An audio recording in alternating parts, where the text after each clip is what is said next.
Hi, it's me again, Laishi Pink, and for today's video, may panibago akong chika sa'yo.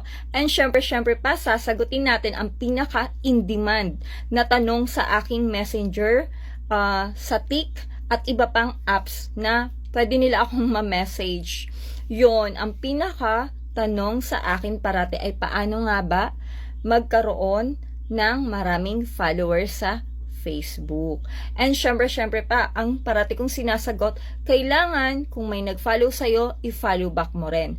Pero, ang kailangan mong gawin is tamang proseso. Hindi pwedeng basta ka lang nag-follow sa kanya at hindi mo siya kilala or hindi mo kilala ang content na ginagawa niya. You need to be curious sa kanyang contents. Syempre, i-watch mo muna ang kanyang videos kasi paano mo siya susuportahan, paano ka magko-comment sa kanya na makakatulong din sa kanyang content.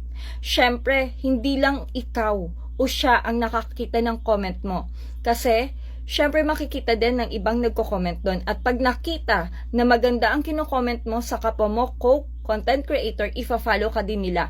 And syempre pa, pag may new followers, i-share mo, bigyan mo siya ng full support kung ano ang gusto mong gawin sa'yo ng co-content creator mo, ay gawin mo rin sa kanya. So, you need to love your co-content creator. You need to love their contents. Suportahan mo rin sila. Sinishare ko yan sa aking Team Laishi Pink na group. Yon ang aking ginagawa. And syempre pa, kung meron ka pang ibang maitutulong sa kanila, ay gawin mo. I-shoutout mo sila sa iyong live. Okay? So, yun lang ang kadalasan ng aking ginagawa. In short, kung anong gusto mong trato sa'yo ng co-content creator mo, ay ganun din ang gawin mo sa iba. Okay? It's like a rubber band. Karma comes along, goes around, back and forth. So, go! Let's go!